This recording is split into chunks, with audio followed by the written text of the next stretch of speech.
سیدنا علی مرتضیٰ رضی اللہ تعالیٰ عنہ جب اٹھے، اب چھوٹی چھوٹی دیوار تھی تو اوپر سے دیکھا کہ یہ تو علی ہے، اور علی کہتے ہی اس کو ہے جو کافروں کو مصروف رکھے۔ ساری رات مصروف رکھا کہ نہیں؟ مار کٹائی بھی کی کہ نہیں ہے؟ خبردار میرے سے ہاتھ تیرا لگ گیا۔ ایک دوسرے کو مارنے لگے، جب آنکھوں میں مٹی پڑی نا تو اس نے کہا یہ تو نے پھینکی ہے، کہا میں کیوں بڑی ہٹ کے ادھر ہو جا، پتہ نہیں میں سردار ہوں۔ یہاں تک کہ ساری رات مار کٹائی کرتے رہے، یہاں سے فارغ ہو لے میں نبڑتا ہوں تیرے ساتھ، تو ہوتا کون ہے میرے ساتھ لگنے والا؟ تو علی کہتے ہی اس کو ہے جو کافروں کو مصروف رکھے، اور کافر ساری رات سمجھتے رہے بستر پہ نبی ہے، جبکہ بستر پہ کون تھا؟ بستر پہ کون تھا؟ اور آج بھی کچھ جاہل ان کو خدا سمجھ رہے ہیں، جبکہ علی خدا نہیں ہے، نبی کا غلام ہے۔ سمجھ آئی یہ بات؟ وہ سمجھ رہے تھے نبی ہے، اور آج سمجھ رہے تھے نبی سے بھی اوپر خدا ہے، مشکل کشا ہے، دونوں ہی غلط ہے۔ علی تم ہو یہاں پر، حضور کدھر ہے؟ مجھے کیا پتا باہر تم ہو، میں تو اندر ہوں۔ میرے سے پوچھنا ہے تو اندر کا معاملہ پوچھو۔ روضہ رسول میں ابو بکر و عمر آرام فرما ہے تو اندر تو علی ہے، ان سے پوچھو۔ حضور فرماتے نا انا مدینۃ العلم وعلی بابھا، میں علم کا دروازہ، میں علم کا شہر ہوں، علی اس کا دروازہ ہے، تو دروازے پہ علی ہے، علی سے پوچھو ابو بکر کیسے گئے اور عمر کیسے گئے اندر۔ کیوں ہم سے کیوں لڑتے ہو؟ ان سے پوچھو علی مرتضیٰ سے، دروازے پر تو وہ ہیں۔ اچھا عثمان غنی جب شہید ہوئے دروازے پہ حسن اور حسین تھے یا نہیں تھے؟ یہ اہل بیت کی آپس میں محبتیں ہیں، قرآن کہتا ہے رحماء بینہم، یہ آپس میں بڑے نرم دل ہیں۔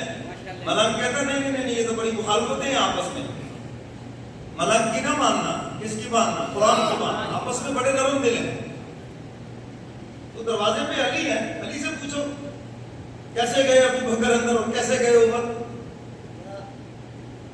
تو سیدنا علی مرتضیٰ رضی اللہ تعالیٰ عنہ فرماتے ہیں میں تو اندر ہوں، تم باہر ہو، تمہیں پتہ ہونا چاہیے۔ اب بیک زبان کہنے لگے، وہ آدمی یار صحیح کہتا تھا، تم نامراد رہو گے تمہیں کچھ نہیں ملے گا۔ حضور چلے گئے، واقعی چلے گئے۔ اب کہنے لگے کہ کہاں پر؟ کفر بھی سمجھتا ہے نبوت کے بعد نمبر کس کا ہے؟ نبوت کے بعد نمبر کس کا ہے؟ کہنے جی ابو بکر کے در وہاں ہی ہوں گے اور نہیں کہیں گے۔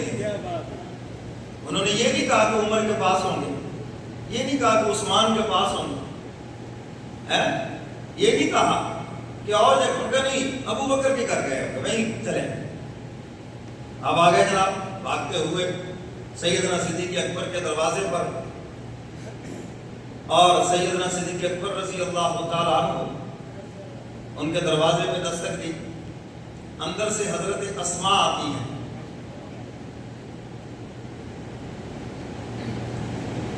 اب ان کو علم ہے حضور کہاں ہے، ابا جان کہاں ہے،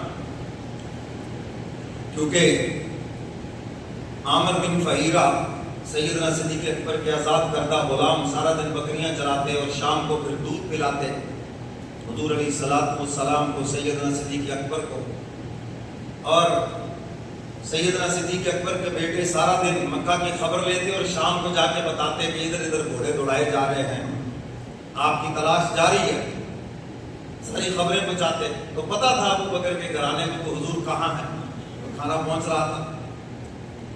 حضرت اسماء سے ابو جہل پوچھتا ہے کہاں ہے حضور، کہاں ہے ابو بکر؟ حضرت اسماء فرماتی ہیں میں نے دل میں سوچا اگر سچ کہوں گی ابو بکر اپنے ابو کی جان کو بھی خطرہ ہے، حضور کی جان کو بھی خطرہ ہے، اور اگر جھوٹ بولوں کہ مجھے پتہ نہیں ہے تو پھر باپ کی صداقت پہ حرف آتا ہے۔ یہ سچوں کا گھرانہ ہے، تو باپ کی صداقت پہ جس کو صداقت کا لقب ملا، سچ بولنے والا، اس صداقت پہ حرف آتا ہے۔ تو فرمانے لگی ابو جہل مجھے پتا ہے حضور کہاں ہے مگر میں نے بتانا نہیں جو مرضی کر لو. روایات میں آتا ہے ابو جہل نے زور سے تماچا مارا, حضرت اسماء کے کان کے اندر جو بالی تھی وہ بھی ٹوٹ کے زمین کے اوپر گری, کان زخمی ہوا, یہاں سے چہرہ زخمی ہوا.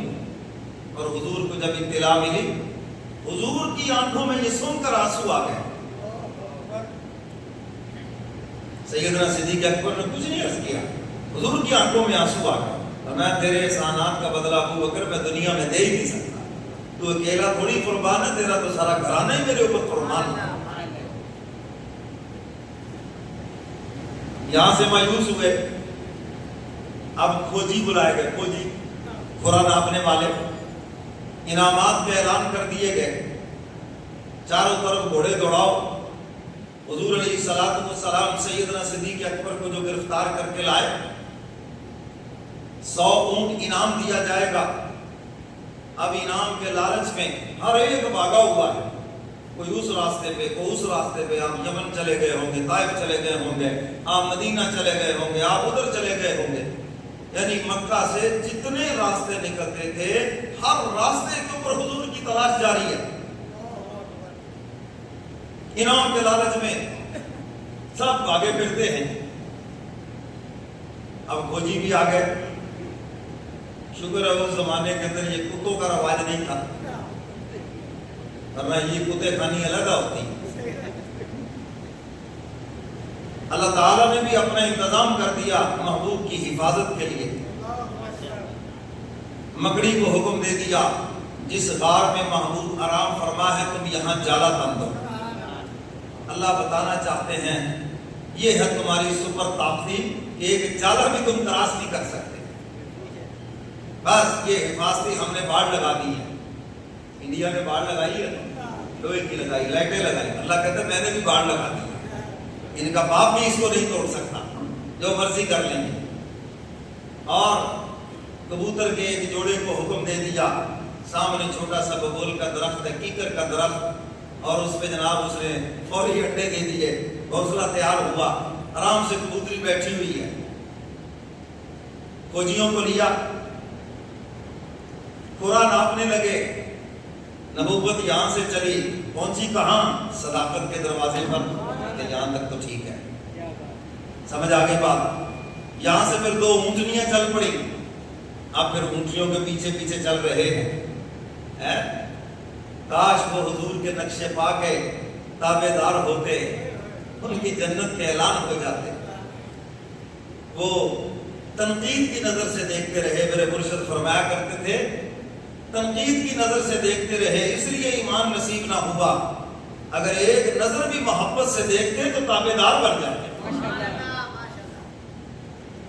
اور جو بھی کسی عالم دین کو, کسی اللہ والے کو تنقید کی نظر سے دیکھتا ہے, یہ خامی ہے, یہ خامی ہے, حضرت صاحب باقی تو ٹھیک ہے, یہ ٹھیک نہیں ہے, اللہ تعالیٰ اس کو جلدی اس سے دور کر دیتے ہیں. اور جو محبت کی نظر سے دیکھتا ہے وہ اور بھی زیادہ اس کے قریب ہو جاتا ہے.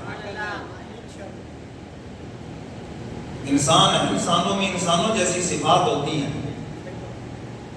ہم سمجھتے ہیں کہ پیر مرشد جو ہے وہ فرشتہ بن گیا ہے, وہ بھی انسان ہے. آپ جو اسے سبق لینے آئے ہیں, جو سیکھنے آئے ہیں, یہ دیکھو اس میں کامل ہے یا اس میں ناقص ہے, بس. حضرت تھانوی رحمۃ اللہ علیہ فرماتے ہیں مرشد کو صاحب فن ہونا چاہیے, روحانی بیماریوں کو سمجھتا ہو اور اس کا علاج بھی جانتا ہو. حسد, بغض, اناد, تکبر, لالچ, حرص, ہوس. اور حضرت نے آگے پھر جا کر ان چیزوں کی نفی کرتے ہوئے فرمایا مرشد کا ان چیزوں کا سمجھنا اور اس کا علاج جاننا ضروری ہے, اس کا بزرگ ہونا ضروری نہیں ہے. یہ ایک علیحدہ چیز ہے. آج کل ہم نے تو تویز داغا بھی بزرگی کا حصہ بنا لیا. بڑے بزرگ تھے جی, بڑے اللہ والے تھے, تویز دیا ہے.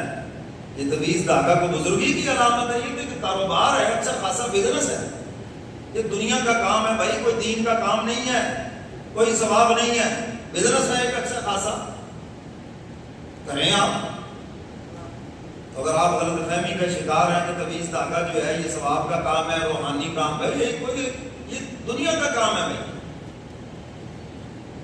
اور اس سے علاج معالجہ کوئی حرام نہیں ہے, جائز ہے. مگر اس کو دین سمجھنا اور ثواب سمجھنا. ایک بندہ کاروبار کے لیے وظیفہ پڑھ رہا ہے مسجد میں بیٹھا, حضرت تھانوی رحمۃ اللہ نے لکھا ہے کہ وہ مسجد میں کاروبار کے لیے وظیفہ نہ پڑھے, اس لیے کہ وہ ثواب کے لیے اللہ کا نام نہیں لے رہا, دنیا کے لیے لے رہا ہے. تو دنیا کے لیے لینا ہے تو خدا کے گھر سے باہر جا کے لے. خیر بات نکل گئی. تو حضور علیہ الصلوۃ والسلام کے نقش پا کے پیچھے چلتے, اتباع کی نظر سے, محبت کی نظر سے دیکھتے تو کمال کو پہنچتے, مگر وہ تنقید کی نظر سے دیکھتے رہے. دو اونٹنیاں جب غار ثور کے قریب پہنچتی ہیں, اب وہ کہتا ہے جی یہاں سے اونٹنیاں روک دی گئیں, اب پیدل چل پڑے. اچھا جی, حضور علیہ الصلوۃ والسلام بھی چل پڑے, سیدنا صدیق اکبر بھی چل پڑے. اب وہ کہتا ہے جی ایک بات بڑی حیران کن ہے کہ ایک آدمی کبھی دائیں چلتا ہے, کبھی بائیں چلتا ہے, کبھی آگے چلتا ہے, کبھی پیچھے چلتا ہے, یہ سمجھ نہیں آتی بات. یہ عشق و محبت کی بات ہے, یہ ان کو کہاں سمجھ آئی ہے؟ یہ جس کے عشق میں چلا جا رہا ہے ان کو سمجھ آ گئی. حضور فرماتے ہیں ابو بکر اس لیے کبھی آگے کبھی پیچھے کبھی دائیں بائیں چلتا ہے کہ دشمن اگر چپ کے بیٹھا ہو, حملہ آور ہو جائے, ابو بکر کی جان چلی جائے اور حضور سلامت رہے. اب اس نے جب تھوڑا سا آگے چلا تو اوہ یہ کیا ہو گیا, انہوں نے کہا جو دو تھے وہ یہاں سے ایک ہو گیا. یہاں سے کیا ہو گیا, وہ ایک کدھر گیا. اب کبھی ادھر دیکھو جی, ادھر کو تو نہیں گیا, ادھر کو بھی نہیں گیا, پیچھے بھی نہیں گیا, وہ ایک ہو گیا. یہ کیا ہوا؟ ان کو آج تک یہ بات سمجھ نہیں آئی کہ وہ ایک کیا ہوا ہے. وہاں سے سیدنا صدیق اکبر نے حضور علیہ الصلوۃ والسلام کو کندھوں پہ بٹھا لیا, اور جب غار ثور کے پاس پہنچتے ہیں کہتے ہیں جی اب پھر یہاں پر دو بندوں کے پاؤں ہیں قریب, اب آگے نہیں جا رہے. انہوں نے فوجیوں نے کہا, پورا ناپنے والوں نے, کہ تمہارا مطلوب یہاں ہے کسی غار کے اندر.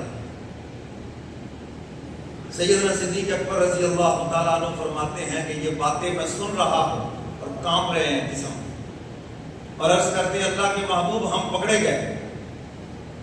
حضور فرماتے ہیں ابو بکر گھبرانے کی ضرورت نہیں, لا تحزن ان اللہ معنا, غم نہ کرو اللہ ہمارے ساتھ ہے. اس کی اللہ کے محبوب میں شہید ہو جاؤں, ایک امتی ہے, بات تو آپ کی ہے, سب سے بڑی امانت میرے پاس ہے, ساری امت پوچھے کہ کیا ہوا ابو بکر, کیوں نہ کی اس امانت کی حفاظت, مجھے تو آپ کی فکر ہے. اب یہ کافر باہر تبصرے کر رہے ہیں, اگر یہاں سے گزرے ہوتے تو یہ جالا ٹوٹتا, وہ جو سیفٹی بار ڈھکی ہوئی تھی, کھڑے ہو گئے نا وہیں پر, وہیں پہ کھڑے ہیں, وہیں پہ عقل ٹک گئی ان کی. اور اتنے میں وہ کبوتری اڑی, کبوتری کیا اڑی کہ کافروں کی ہوش اڑ گئی, ہوش اڑی. لو جی یہ تو جانور بڑے اطمینان سے بیٹھا ہے انڈے دے کر, اگر کوئی اندر ہوتا تو یہ کیسے یہاں بیٹھتا. ایک آدمی پیشاب کرنے لگا بیٹھ کر, سیدنا صدیق اکبر عرض کرتے اللہ کے محبوب اگر اس نے ذرا یوں جھانک کے دیکھ لیا تو ہم نظر آئیں گے, کیونکہ غار ثور کا منظر ایسے ہے, کھڑے ہو کے نظر نہیں آتا, بیٹھ کے دیکھو تو پھر اندر نظر آتا. قرآن کریم میں ہم تعالیٰ نے پھر اس کا تذکرہ کیا ہے. فرمایا اذ اخرجه الذین کفروا ثانی اثنین اذ ہما فی الغار. جب محبوب کو نکال دیا کافروں نے مکہ سے, ثانی اثنین اذ ہما فی الغار, آپ دو میں سے دوسرے ہیں غار کے اندر, ایک ابو بکر اور ایک میرے کملی والے پیغمبر ہیں. اذ یقول لصاحبہ لا تحزن ان اللہ معنا. اب تعالیٰ فرماتے ہیں میرے محبوب وہ وقت یاد کرنے کے قابل ہے جب آپ اپنے ساتھی کو اطمینان دلا رہے تھے اور کتنی محبت سے فرما رہے تھے ابو بکر غم نہ کرو اللہ ہمارے ساتھ ہے. لا تحزن ان اللہ معنا. فانزل اللہ سکینته علیہ وأیدہ بجنود لم تروها. اب تعالیٰ نے سکون نازل فرما دیا دیا, اطمینان نازل فرما دیا محبوب کے قلب اطہر کے اوپر. اور اب تعالیٰ فرماتے ہیں ہم نے ایسے لشکر سے حفاظت فرمائی, ایسے لشکروں سے حفاظت فرمائی جو ظاہر میں نظر نہیں آتے تھے. وَأَيَّدَهُ بِجُنُودٍ لَّمْ تَرَوْهَا, ملائکہ کا لشکر حفاظت کر رہا ہے. حضور فرماتے ہیں ابو بکر ملائکہ نے مجھے اور آپ کو اپنے پروں کے اندر چھپایا ہوا ہے. یہ نیچے بیٹھ کر دیکھنا تو دور کی بات ہے, یہ اندر بھی آ جائیں تو ہمیں نہیں دیکھ سکتے. وَجَعَلَ كَلِمَةَ الَّذِينَ كَفَرُوا السُّفْلَى وَكَلِمَةُ اللَّهِ هِيَ الْعُلْيَا وَاللَّهُ عَزِيزٌ حَكِيمٌ. اور تعالیٰ نے کافروں کی بات کو نیچا کر دیا اور اپنی تدبیر کو اونچا کر دیا ہے, اور وہ زبردست حکمتوں والا ہے. اب تعالیٰ فرماتے ہیں ہم نے ان کی بات کو نیچا کر دیا. آپس میں لڑنے بھیڑنے لگے, غلط جگہ پہ لے بکواس کرتے ہو تم, کوئی بھی غلط ہو تم, غلط جگہ پہ تم برا لے آئے ہو. وہ جو وہاں سے 2-1 ہوا وہیں سے گڑبڑ ہو گئی بس, اس کے بعد ہمیں تمہاری بات سمجھ ہی نہیں آئی. لڑنے بھیڑنے ایک دوسرے کو دھکم ہو چلے گئے وہاں سے. اب جا کر پھر اعلانات گلیوں میں, گھوڑے دوڑائے ہر طرف, تلاش کرو کہاں چلے گئے. حضور علیہ الصلوۃ والسلام کو اطلاع مل رہی ہے. سیدنا صدیق اکبر کے بیٹے رات کو آ کے پوری خبریں دے رہے ہیں. جب 3 دن گزر گئے, شور شرابہ تھم گیا, اطمینان ہو گیا, اور مکہ والوں نے بھی دیکھ لیا کہ حضور نکل گئے ہیں, اب ہمارے ہاتھ نہیں لگیں گے. ہر طرف سے قافلے واپس آ گئے, بہت زور لگایا جی, بہت بھاگے, لیکن وہ نکل گئے. کسی نے ایسے جھوٹ بولا جی باجی وہ تھوڑا سا میں بعد نکل گئے جی, بہت سپیڈ تیز تھی. چلو اونٹ نہیں دینے کو 1-2 بکریاں ہی دے دو, خبر تو دے دی نہیں, تو وہ نکل گئے. تیسرے دن حضور علیہ الصلوۃ والسلام نے حکم دیا ابو بکر چلیں.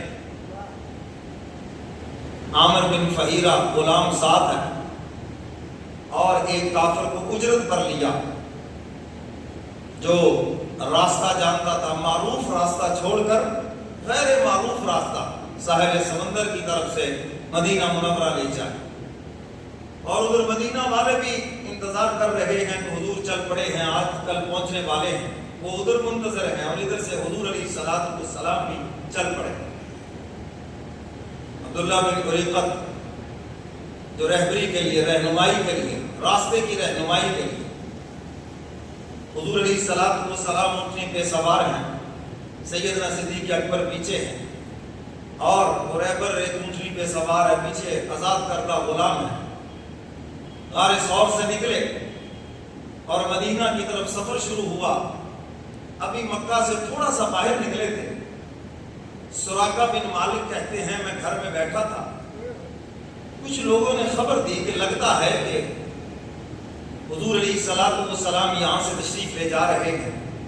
کہتے شک مجھے بھی پڑ گئی. میں پہلے بھی گھوڑا ریڈی کیا ہوا تھا, بھاگ بھوگ کے آیا تھا. میں نے کہا نہیں وہ نہیں ہوں گے, ادھر چھوڑو. ان کو میں نے ایسے ٹلایا اور باندی سے کہا کہ میرے گھر کی پشت سے گھوڑا کھڑا کرو. خود آئے, نیزہ رکھا, سامان باندھا اور دوڑ لگا دی پیچھے. حضور علیہ الصلوۃ والسلام کے قریب جب یہ پہنچا, سیدنا صدیق اکبر نے پیچھے مڑ کر دیکھا, عرض کیا اللہ کے محبوب ہم پکڑے گئے. حضور نے پھر وہی آیت تلاوت فرمائی, لا تحزن ان اللہ معنا. ابو بکر غم نہ کر, اللہ ہمارے ساتھ ہے, اللہ ہماری حفاظت کرے گا. حضور علیہ الصلوۃ والسلام نے بس یوں پیچھے مڑ کر دیکھا, بد دعا فرمائی, گھوڑا زمین میں اس کے پاؤں دھنس گئے اور سراقہ گرا گھوڑے سے آگے. ترکے سے تیر نکالا, فال نکالی, تیروں سے فال نکالتے ہیں, فال اس کے خلاف ہے, لیکن انعام کے لالچ میں پھر دوڑ لگے. تیسری مرتبہ جب گھوڑے سے گرا سمجھ گیا ممکن نہیں ہے. اب پیچھے سے آواز دی, حضور علیہ الصلوۃ والسلام سے معاف فرما دے. حضور معاف فرما دیں اور مجھے امان نامہ لکھ دیں۔ اب یہ حضور کے قریب پہنچا، حضور علیہ الصلوۃ والسلام نے چمڑے کے ٹکڑے کے اوپر امان نامہ لکھ دیا، اور اس نے زاد راہ کچھ اس کے پاس کھانے پینے کا سامان تھا، ہدیتاً پیش کیا۔ حضور نے قبول نہیں فرمایا، فرمایا لے جاؤ، بس تمہارے لیے امان نامہ ہے، اور ایک تمہارے لیے بشارت بھی ہے، ایک وقت آئے گا میرے غلاموں کے ہاتھوں سے کیسر و کسرا ٹوٹے گا، دنیا کی سپر طاقتیں ریزہ ریزہ ہوں گی، لیکن اس کے بادشاہ کے جو سونے کے کنگن ہیں وہ تیرے ہاتھ کے اندر ہوں گے۔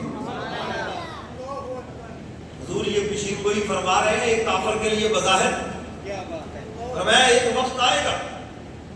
سراقہ کو یقین ہے، سراقہ بن مالک یہ فتح مکہ کے دن مسلمان ہوئے تھے، واپس تشریف لائے، راستے میں جو بھی ملتا کہتے نہیں نہیں حضور ادھر نہیں ہے، حضور ادھر نہیں، ادھر تو میں دیکھ آیا ہوں، ادھر کوئی نہیں ہے، اور طرف تلاش کرو۔ اور سیدنا فاروق اعظم رضی اللہ تعالیٰ عنہ کا جب دور خلافت آیا، کیسر و کسرا فتح ہوا اور اس کے سونے کے کنگن آئے، فرمایا کہ بلاؤ نا سراقہ بن مالک کو، آ گئے، فرمایا میرے کملی والے پیغمبر کی پیشین گوئی آج پوری ہو گئی۔ سراقہ کے ہاتھوں میں سونے کے کنگن پہنائے گئے، سراقہ روتے تھے اور رو کے کہتے تھے میرے کملی والے پیغمبر آپ کا فرمان مبارک کس قدر سچا ہے، آپ نے اس دن یہ بات ارشاد فرمائی تھی اور آج میں نے اس کو اپنی آنکھوں سے دیکھ لیا۔ حضور علیہ الصلوۃ والسلام آگے مکہ اور مدینہ کے درمیان ام معبد کا خیمہ بھی ہے، ام معبد کا خیمہ جہاں آپ کر قافلے ٹھہرتے تھے، تجارتی قافلے ٹھہرتے، اور ان کی وہاں پہ دکان تھی، آج کے دور میں کہتے تکشا، جی زیادہ آسان ہو جائے۔ لاہور جا رہے ہیں کسی پیٹرول پمپ پہ کھڑے ہوئے تو وہاں پر بچے کہتے ہیں جی چاکلیٹ لے دو، جی بسکٹ لے دو، جتنے کا پیٹرول ڈلوانا ہوتا ہے اتنے کا خرچہ بچے بھی کروا دیتے ہیں، پتا ہے نا؟ ہاں، تو یہ ایسا پڑاؤ ہے، بادشاہوں کے قافلے ٹھہرتے تھے، تجارتی قافلے ٹھہرتے تھے، اور ان کی دکان تھی خورد و نوش کی اشیاء، دودھ وغیرہ، گوشت یا اور کوئی کھانے پینے کی چیزیں پڑی ہوتی تھی، لوگ خریدتے، اور یہ بھی قافلے والوں سے کوئی چیزیں خرید لیتے اور قافلے والوں کو بیچتے۔ حضور علیہ الصلوۃ والسلام نے سیدنا صدیق اکبر کو بھیجا کہ جاؤ پوچھ کے آؤ کوئی کھانے پینے کی چیز ہے۔ دیکھا کہ خیمے میں ایک خاتون بیٹھی ہے اور کوئی آدمی نہیں ہے، اس سے پوچھا کہ کوئی کھانے پینے کی چیز ہے، انہوں نے کہا جی کھانے پینے کی تو کوئی چیز نہیں، قحط کا زمانہ ہے، قحط کا زمانہ ہے، آج کل کہتے ہیں مندے سے دور ہے جی، تو کھانے پینے کی کوئی چیز نہیں ہے۔ آگے عرض کیا اللہ کے محبوب کچھ نہیں ہے ان کے پاس کھانے پینے کے لیے، آج تو بالکل ان کی دکان خالی پڑی ہے۔ حضور کی دور سے نظر پڑی، فرمایا وہ جو سامنے بکری ایک کونے میں کھڑی ہے وہ کیسی ہے، اس کا ہی دودھ نکال لیں۔ سیدنا صدیق اکبر آئے، حضور بھی ساتھ تشریف لے آئے، اب اس سے کہا کہ یہ بکری کیسی ہے، اس نے کہا میرا شوہر بکریاں چرانے کے لیے جنگل میں گیا ہوا ہے، یہ بکری بیمار ہے، یہ تو چلتی نہیں ہے، اور اوپر سے یہ اس نے تو کوئی بچہ نہیں دیا، یہ تو بالکل چھوٹی عمر کی بکری ہے، یہ دودھ نہیں دیتی، یہ چل بھی نہیں سکتی، اس لیے کھڑی ہے۔ حضور نے فرمایا اس سے اجازت لو۔ سیدنا صدیق اکبر نے کہا اماں آپ اجازت دیں، ہم اس کا دودھ نکال۔ انہوں نے کہا کیسی بات کرتے ہو، اس میں دودھ آ ہی نہیں سکتا، یہ تندرست بھی ہوتی تب بھی دودھ نہ آتا۔ انہوں نے کہا جی آپ اجازت تو دیں، ان کو اجازت ہے، ٹھیک ہے۔ سیدنا صدیق اکبر رضی اللہ تعالیٰ عنہ اس بکری کو پکڑ کر لائے۔ اب میری طرف دیکھیں، حضور علیہ الصلوۃ والسلام کے پاس جب وہ بکری آئی تو حضور نے اس کی پشت پہ یوں محبت سے ہاتھ پھیرا، یہ نبوت کا ہاتھ ہے جس کی ایک انگلی کے اشارے سے آسمان کا چاند دو ٹکڑے ہو کے قدموں میں آ جائے، اس کے اشارے سے درخت بھاگتا ہوا حضور کے پاس آ جائے۔ حضور جنگل میں قضائے حاجت کے لیے تشریف لے گئے، کوئی سایہ نہیں، حضور نے انگلی سے یوں اشارہ کیا، درخت زمین چیرتا ہوا آ کر حضور کو اپنی آغوش میں لے لیا۔ حضور نے پیشاب کر رہا تھا، اپنے آغوش میں لے لیا۔ حضور علیہ الصلوۃ والسلام کا نبوت والا ہاتھ جب بکری کی پشت کے اوپر پھرا، اب وہ خاتون بھی دیکھ رہی ہے، اس منظر کو، یہ کیا بات ہے، ایک دم اتنے لمبے لمبے اس کے تھن ہو گئے اور وہ دودھ سے بھر گئے۔ حضور علیہ الصلوۃ والسلام نے فرمایا ابو بکر برتن لاؤ جتنے بھی ہے یہاں۔ اب اس کے بعد اس نے اپنی طرف سے برتن دیا، کلو کا ہوگا بھی اتنا ہی آ جائے تو بڑی بات ہے، وہ تو ایک لمحے میں بھر گیا۔ حضور نے فرمایا اور لاؤ۔ اب وہ بڑا برتن لے کر آئی، وہ دیکھ رہے یہ کیا ہوا، اتنا تو بھینس کا دودھ نہیں ہوتا، گائے کا دودھ نہیں ہے، یہ اتنا دودھ بکری، اور وہ بھی جو دیتی ہی نہیں تھی۔ سیدنا صدیق اکبر نے پیا، حضور علیہ الصلوۃ والسلام نے پیا، اور ام معبد نے بھی پیا۔ وہ دودھ پی بھی رہی ہیں، کبھی حضور کے ہاتھوں کو دیکھتی ہیں، کبھی بکری کے تھنوں کو دیکھتی ہیں، کبھی حضور کے رخ انور پر نگاہیں ہیں، کبھی ابو بکر صدیق پر نگاہیں۔ یہ کون لوگ ہیں، یہ کیا چیز ہے یہاں پر، یہ کیا ہو گیا جو سمجھ میں نہیں آتا۔ کبھی حضور کے جسم اطہر سے نکلنے والی خوشبوئیں سونگ رہی ہے، بڑے بڑے قافلے آئے، بادشاہ آئے، بڑے بڑے خوشبوؤں والے آئے، مگر ایسی خوشبو بھی کبھی نہیں سونگی۔ جیسے جیسے حضور کو پسینہ آ رہا ہے ویسے ویسے ام معبد کے خیمے کے اندر خوشبوئیں پھیل رہی ہیں۔ حیران و پریشان، کون ہو، کہاں سے آئے ہو؟ سیدنا صدیق اکبر نے حضور علیہ الصلوۃ والسلام کا تعارف کرایا کہ آپ اللہ کے آخری رسول ہیں، ایمان لے آئیں اسی پر، سبحان اللہ۔ حضور علیہ الصلوۃ والسلام آگے چل پڑے، سفر آگے شروع ہوا۔ شام کو ابو معبد، اس کا شوہر ابو معبد گھر آیا، اس نے کہا ام معبد یہ گھر کا نقشہ بدلا ہوا ہے، یہاں کیا ہو گیا، ایسی خوشبوئیں گھر میں، یہ تو میں نے زندگی بھر کبھی ایسی خوشبو نہیں سونگی۔ کتنے بادشاہ یہاں آئے، وہ ہمیں گفٹ دے کر گئے خوشبوئیں، مگر ایسی خوشبو۔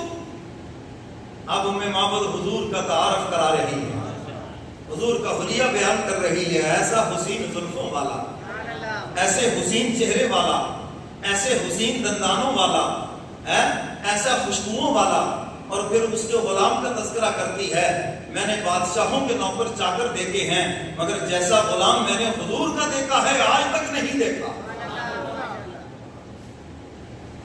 ابو بکر کی غلامی کی تعریف بھی کر رہی ہے، اور حضور کی ذات گرامی پہ درود پڑھ رہی ہے، وہ سیکھ لیا ابو بکر سے، وہ بھی پڑھ رہی ہے بیٹھے، حیران و پریشان۔ شوہر کہتا ہے کہ کوئی اور بھی بات کرو، نے کہا کیا کہوں، بس میں تو صبح سے اسی سوچوں میں گم ہوں۔ ایک شاعر نے ان کے جذبات کو اپنے اشعار میں پیش کیا ہے کہ ام معبد کی کیا جذبات، کچھ ملتا جلتا ہے اس